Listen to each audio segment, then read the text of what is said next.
Hey guys and gals, Nary here from Drakewing Game, and a sub on Twitter, the Gaming Dragon. Today I'm coming back at you with a Let's Play episode of Sylving Reforged. So yeah, let's go ahead and jump right back into it, shall we? Alarm chain, you were up, and let's go.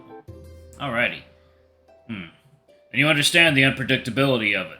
Well, it's not a crime for you to be a Sylving. It's been so long since one has been seen or heard, there's no telling how people would react. News of a living Sylving would spread like wildfire, and even if there are people here who will accept you, there's no way of knowing how the rest of the kingdom would react. Lord Mikkel would also be put in danger. As I said before, what he's been doing is strictly forbidden. And I doubt even his father can save his neck if someone discovers his involvement in you being here, especially if they discover he'd been using a witch's relic. You mentioned it being important that nobody find out about Mikkel's cloak. Are witches' relics really that big a deal? There are a lot of people still suffering to this day because of evil witches in the past. Even his lordship was using it to help people.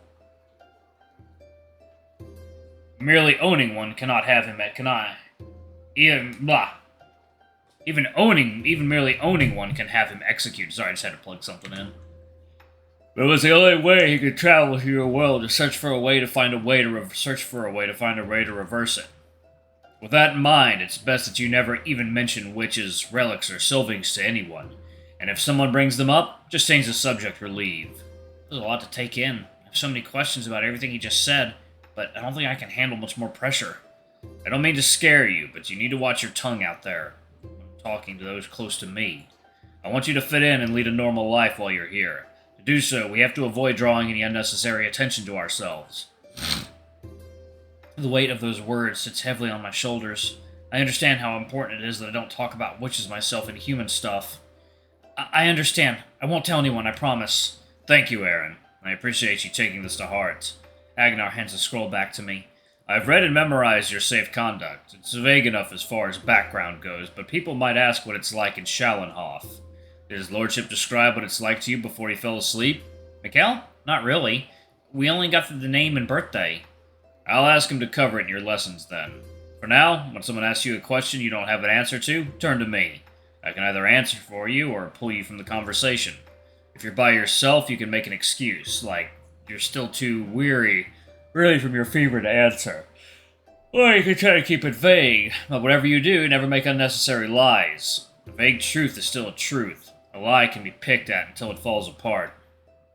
And always remember that just because someone asks a question, that doesn't mean you have to answer. You especially shouldn't feel pressured to give a response about something personal. This is why I want you to come with me today. Lessons are all well and good, but first-hand experience is better. We need to help you adjust quickly while we can still use your recent illness as an excuse. Are you confident enough on your feet to walk with me? I've got butterflies in my stomach, but I don't want to stay inside another day. Even after the serious talk we had and the stakes we face, I finally have the nerve to show my face outside again.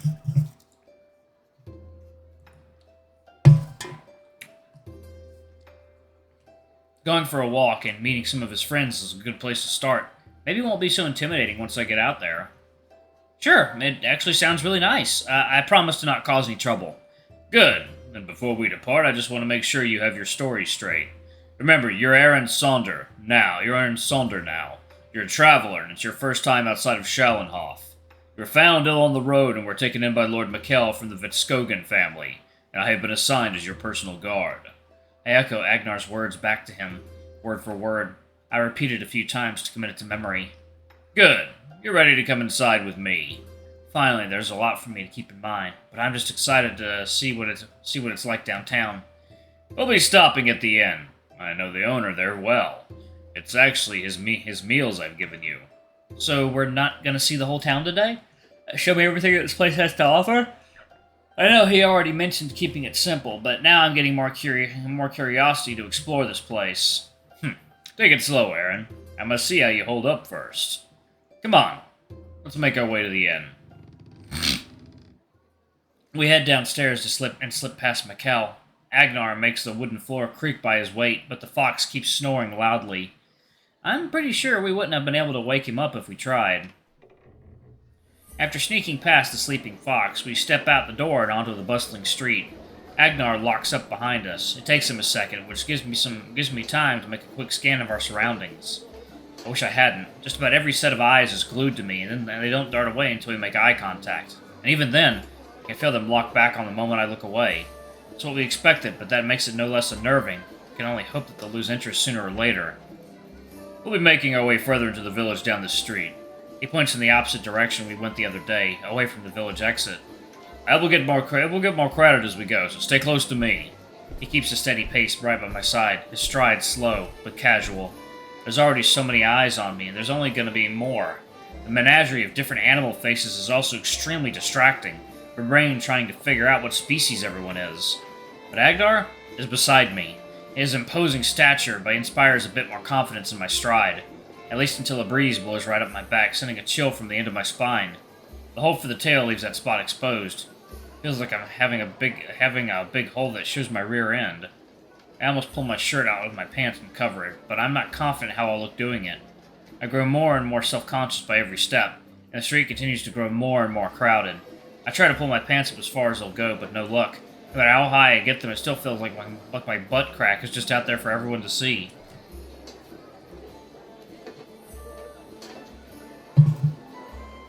Out of desperation, I awkwardly use my hand to cover the hole. The wolf notices as I start to fall back and brings us to a stop. Are you alright? Yeah, I'm good. Are you sure about that? You keep fidgeting and you're holding your back like you've strained it. I just feel a little exposed with the opening behind me. You mean your tail hole? Is it too big for you? No, not at all. It's pretty snug, actually. It's just, I'm not used to feeling air there. It's weird to me. The fur around the backside can be very sensitive, which is probably why you're feeling that way. I'm afraid there's no way for me to help you with it. The hole is for your tail, so you can only try to get used to it. You shouldn't worry about what others may think. How you look is perfectly normal. Nobody gives it a second thought. Remember, they're staring because you're new. We get all sorts of travelers, so the curiosity will wane before too long. I hope so. Let's keep moving. Focus on the path and try not to think about it. But I do think about it, and the more I do, the more I realize it really is just a me thing. No one else is getting their tush ogled through their tail hole. And with my nerves settling, I can see the only looks directed my way are of innocent curiosity. My posture relaxes, and I let my hands fall to my sides as I catch up with the big wolf. The street soon opens up to a large square. It's been jam-packed with stalls, becoming a dense labyrinth that obscures the surrounding buildings. This unexpected bazaar is literally packed shoulder to shoulder with deer. I don't know how anyone is meant to navigate it, let alone someone the size of Agnarr. It's really crowded here. The Jacked Marquette is quite something, isn't it? This plaza is usually empty, but during big festivals it gets packed with all sorts of novelty stalls. The hunt is the village's biggest draw for foreign merchants, so both locals and travelers all flock here to see what's in store.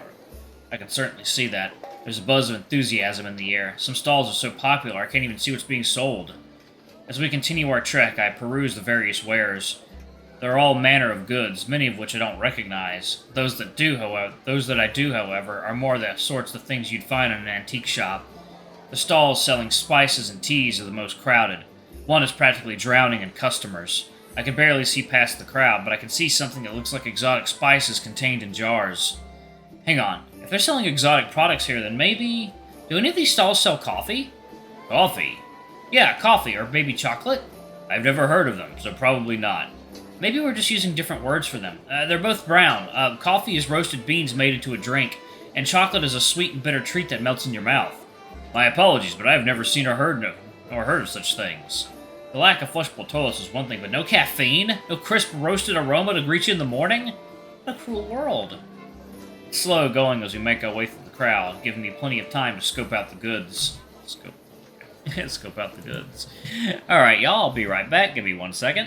Alright, guys and gals, and we are back. Let's go ahead and jump right back in, shall we? Okay. Some of the stalls seem to be selling local goods to outsiders, one of which is packed with countless jars of honey, all different shades of golden brown.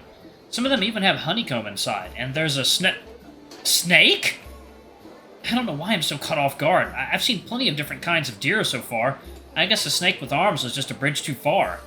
And not just any snake, but a cobra. Its head is framed by a large hood that melts together into its neck. I struggle to rein in my flight or fight impulse. Yes, it's a person, and I have no doubt they're as harmless as the rest of the crowd. But they don't have any legs, just an extra long, thick tail coiled up behind their stall. They are basking in the sun, enjoying a private, tranquil moment. I remember learning that reptiles are drawn to warmth, something about them being cold-blooded. So they need to seek the sun and other warm things to remain active. Their attire definitely doesn't strike me as local either. They're wearing golden bracers, necklaces, and something in their hood that resembles ear cuffs. Their outfit makes them stand out as both wealthy and very foreign. I can't help but feel like I fit in better than this guy. How come nobody's gawking at them? Talk about a double standard. I'm pulled away from my spiteful thoughts as I realize they're staring back at me, tongue flicking back at me with a keen interest. Oh, welcome, my good master. How close. Come closer. His voice is masculine yet coy. His tongue flicks in the air again, and I take a half step back. Some part of me expected him to bite sooner than to speak. Fear not. Zosar only wants to give the dear customer what they desire. Adjusting his posture with the long, mesmerizing undulation of his tail, he gestures broadly at his wares. I hadn't even noticed what he was selling on account of there being a Cobra Man. Behold, the finest silks from my homeland, Labrim. A luxury beyond compare, as I'm sure your discerning eyes can tell you. I'm transfixed, eyes like saucers, until I notice there's no coffee in sight, and then I lose all interest. The fabric looks nice and all, but it's not exactly something I need. The Cobra picks out a particularly shiny bolt from his arsenal, unrolling a meter for me to examine. Now this would look most splendid, don't you agree? I can't even answer his question. I'm too distracted by all the hissing. Does he actually have to do it on every S? I thought that was just in cartoons. Who knew they were spot on with that stereotype? Yes, only the best for you. This would fashion the most fantastic garment. How much will you be needing?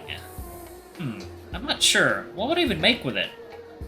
Another shirt, but it does look really soft, and it's silk. I've never had silk before. Almost of its own volition, my hand gravitates towards a luxurious-looking fabric. The Cobra's tongue flicks in anticipation. Only 90 krower a paw.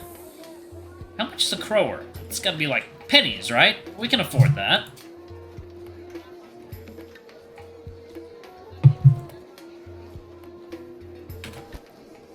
But just before my hand connects, a large weight clamps down onto my shoulder and I nearly jump out of my skin. The shock pulls me out of my trance, and I reel my hand back as though the fabric were a real serpent. I look up to see whose hand is on me. That's Agnarr's. We're not buying. The Cobra's eyes shift to the wolf, and he puts away the silks, a mix of masked frustration and feigned weakness painted on his face. He bows low, his head sinking farther down than most people could manage. My stall is open any day you wish to shine. Agnarr leads me away, and it's like the world has come back into focus. I glance back at the merchant's stall, but he doesn't look upset. He's already returned to bathing in the sun. Wow, he was certainly, different. I know you must be curious, but please stay close to me today. These merchants can be all too persuasive if you give them your time. I wasn't gonna buy it. I don't even know what to do with silk. But you were still tempted. I saw how he's working you over, luring you to their whim. It's a common tactic for their kind. Their kind? You should be more careful with other stalls. They know how to work people into buying much more than they need. Alright, y'all. Let me go ahead and pause it right there. Thank y'all so much for watching. Don't forget to like, comment, subscribe, ring that notification bell, and check out our Patreon if you can. It always helps. Anyway, I love you all, and I'll see y'all in the next video.